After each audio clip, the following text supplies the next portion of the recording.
This is Theology Bits, a ministry of Central Lutheran Church, Eugene, Oregon. I'm Pastor Ben.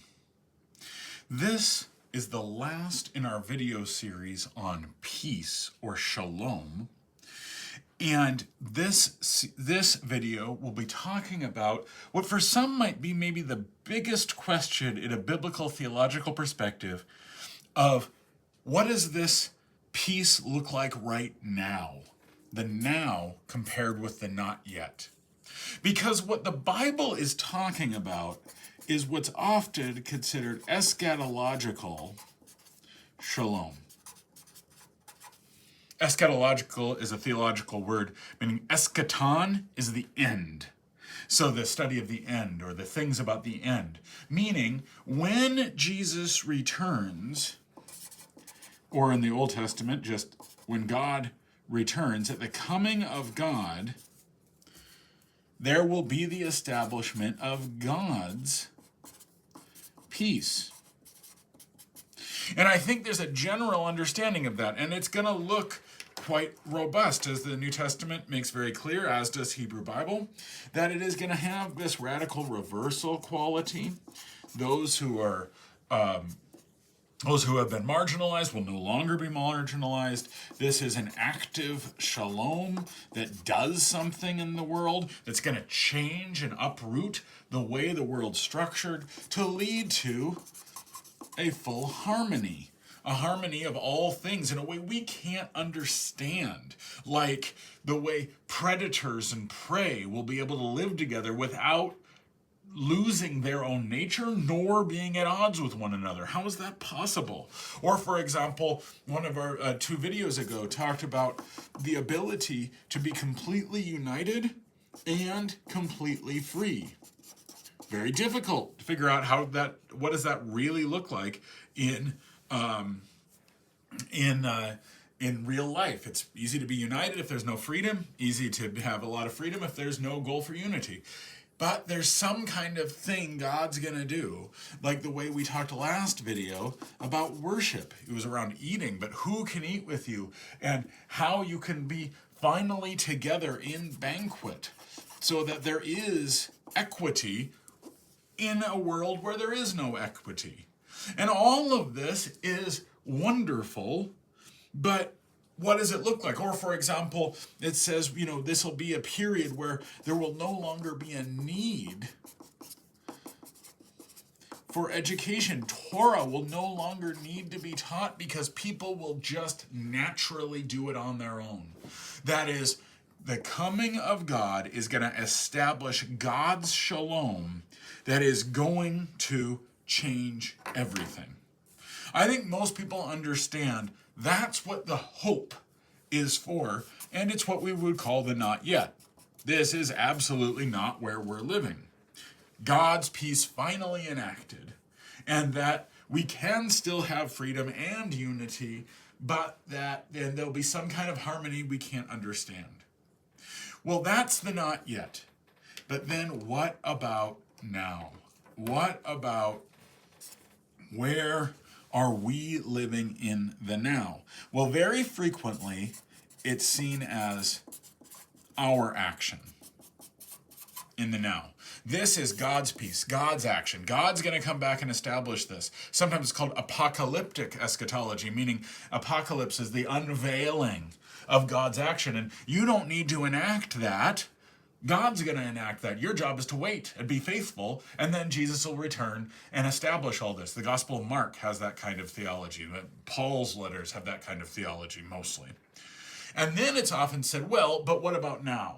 Well, often it's presented as our action. Here we're doing things. That's what's in the now. That's God's action. This is our action. But is it? Is it really our action? Where does this peace reside among us? Because the Bible absolutely does not say, just wait around and God's going to do something, but in the interim, you're on your own. It's not whatsoever. Instead, it's saying that, no, it is still God's action, and especially in the Gospel of Luke, calling it this kingdom that is already among you, even though it is also coming.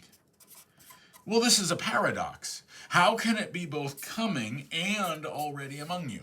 Now, that paradox has been addressed in many ways, but that is something of God's fullness of kingdom is already here.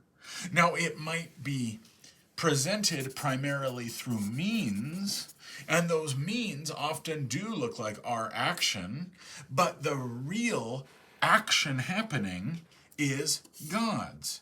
In fact, Martin Luther liked to call these the Laudare Dei, the masks of God. We are the masks of God, meaning God's the one really acting. We're just the masks that God is wearing as doing things. And so we're more common parlance now, it is the hands and feet of Jesus, being the hands and feet of Jesus. But it's really God's working through means. But the point is, God really is doing something now. Does that mean that the fullness of this harmony, of this peace, has been accomplished? Of course not. Of course, we're still both in the present evil age and in the world where the fullness of the kingdom of God is already among you. I find the theologian Wolfhard Pannenberg very helpful here. And Pannenberg makes the argument that in the presence, and I should use a different color for this to get you a little contrast there, of the signs of the kingdom.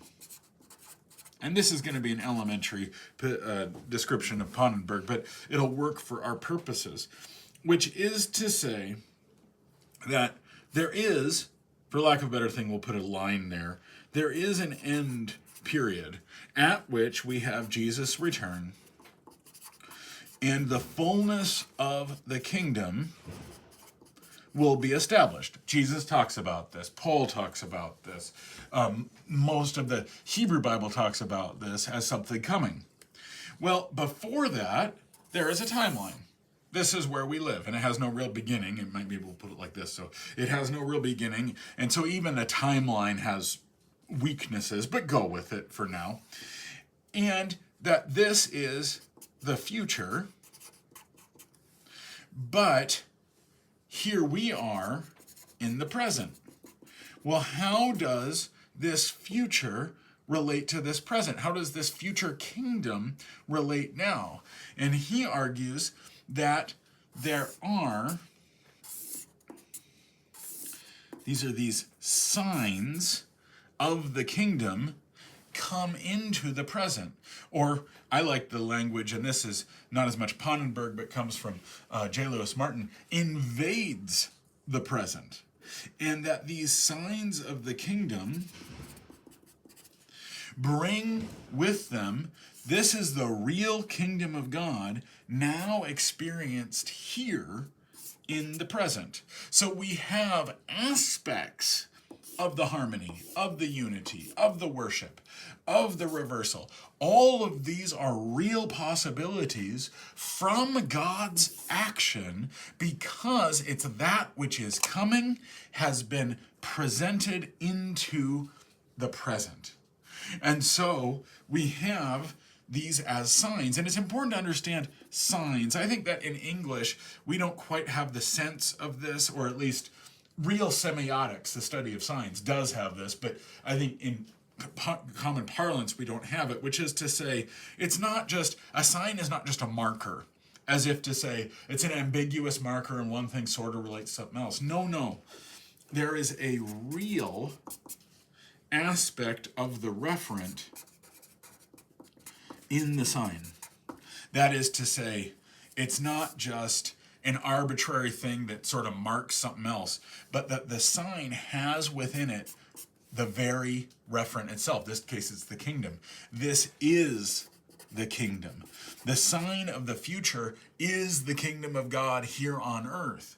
It is partial.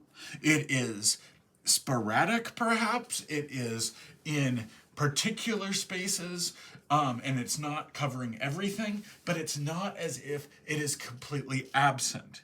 And that's what makes this shalom work, in that it's not just aspirational, do your best to try to make God's action possible, because that's not going to happen, nor is it a call to quietism, just wait around, and then God's going to come solve things, so any inequity, it doesn't really matter. No, this is God's work is present right now. Sometimes it's called ethical eschatology. That yes, the world is broken, but that you are part of God's action. You are the means by which God will be working this through. And it, yes, will be partial until the end, but right now, this is your vocation. This is your role as followers of Jesus.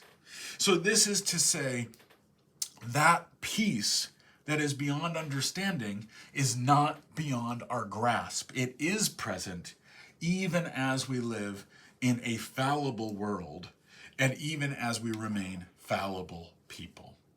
This has been the conclusion of our series on peace.